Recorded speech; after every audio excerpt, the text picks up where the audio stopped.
Did you know that a simple sore throat can damage your heart? നമ്മളിന്ന് പഠിക്കാൻ പോകുന്നത് rheumatic ഫീവറിനെ പറ്റിയിട്ടാണ്. Rheumatic fever എന്ന് പറഞ്ഞാൽ acute post streptococcal immune mediated multi system inflammatory ഡിസീസാണ്. അപ്പം അതാണെന്ന് വെച്ച് കഴിഞ്ഞാൽ സ്ട്രെപ്റ്റോകോക്കസ് ഇൻഫെക്ഷന് ശേഷം ആൻറ്റിജൻ ആൻറ്റിബോഡി കോംപ്ലക്സ് കാരണം ഉണ്ടാകുന്ന മൾട്ടി സിസ്റ്റം ഇൻവോൾവ് ആകുന്ന ഒരു ഡിസീസാണ് റൊമാറ്റിക് ഫീവർ. അപ്പം റൊമാറ്റിക് ഫീവർ എങ്ങനെയാണ് ഉണ്ടാകുന്നത് എന്നുള്ളത്, അതായത് അതിൻ്റെ എറ്റിയോളജിയാണ് ഫസ്റ്റ് ആയിട്ട് നമ്മൾ പഠിക്കാൻ പോകുന്നത്. എറ്റിയോളജി പറയുമ്പോൾ 5 to 15 years ചിൽഡ്രനിലാണ് ഇത് ഉണ്ടാകുന്നത് commonly, and over crowding and poor socio economic factors ആണ് ഇതിൻ്റെ മെയിൻ ആയിട്ടുള്ള എറ്റിയോളജി. ദെൻ ദി പത്തോജെനസിസ് ആണ് നമ്മൾ അടുത്ത് പറയാൻ പോകുന്നത്. പത്തോജെനസിസിൽ സ്ട്രെപ്റ്റോകോക്കസിൻ്റെ ഒരു പ്രോട്ടീൻ എന്നുള്ള ഒരു പ്രോട്ടീൻ നമ്മുടെ ബോഡിയിലെ ഹാർട്ട്, സ്കിൻ ആൻഡ് ജോയിൻസിലെ ചില വേരിയസ് പ്രോട്ടീനായിട്ട് സിമിലാരിറ്റീസ് ഉണ്ട്. അതുകൊണ്ട് തന്നെ നമ്മുടെ ഉണ്ടാകുന്ന ആൻറ്റിബോഡി ഈ സ്ട്രെപ്റ്റോകോക്കസ് ആണെന്ന് കരുതി നമ്മുടെ ബോഡിയിലെ ഹാർട്ട്, സ്കിന്ന് ആൻഡ് ജോയിൻസിൽ കയറി അറ്റാക്ക് ചെയ്യുന്നതാണ് ഈ ഒരു ഡിസീസിൻ്റെ പത്തോളജി.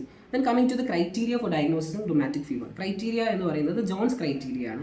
ജോൺസിലെ J4 ജോയിൻസ്, അതായത് ലാർജ് ജോയിൻസിൽ പോളി ആർത്രൈറ്റിസ് ഉണ്ടാകുന്നത്, മൈഗ്രേറ്ററി പോളി ആർത്രൈറ്റിസ്. O എന്ന് പറയുന്നത് നമ്മൾ ഹാർട്ടായിട്ട് റെപ്രസെൻറ്റ് ചെയ്യണം. ഹാർട്ടിൽ നമ്മൾ കാർഡൈറ്റിസ് ഉണ്ടാവും. കാർഡൈറ്റിസ് എന്ന് പറയുമ്പോൾ പാൻ കാർഡൈറ്റിസ്. N and E രണ്ടും സ്കിൻ കണ്ടീഷൻസ് ആണ്. എന്ന് പറഞ്ഞു കഴിഞ്ഞാൽ സബ്ക്യൂട്ടേനിയസ് നോഡ്യൂൾസും, E എന്ന് പറഞ്ഞു കഴിഞ്ഞാൽ എറിത്രിമ മാർജിനേറ്റീവ് ആണ്. And four S it's Sydenham's chorea. Sydenham's chorea എന്ന് പറഞ്ഞു കഴിഞ്ഞാൽ അത് CNS ഇൻവോൾവ് ആകുന്ന ഒരു ഡാൻസിങ് ലൈക്ക് ഇൻവോൾവണ്ടറി മൂവ്മെൻ്റ് ആണ്.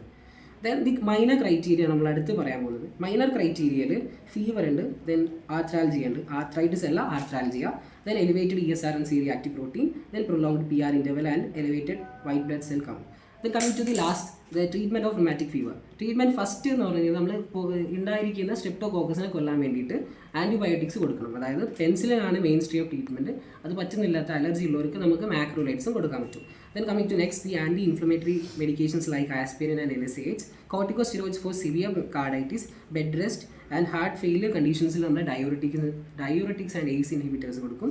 Then the last one, Korea control ചെയ്യാൻ വേണ്ടിയിട്ട് നമുക്ക് ഡയാസിപ്പം, ഹാലോപെരിഡോൾ അല്ലെങ്കിൽ വാൽപ്രോയിക് ആസിഡ് പോലത്തെ ഡ്രഗ്സും കൊടുക്കും. Let's do some MCQs. The most common valve involved in chronic rheumatic heart disease, it's the mitral valve, which ECG finding is included as the minor criteria in rheumatic fever, which is the PR prolongation.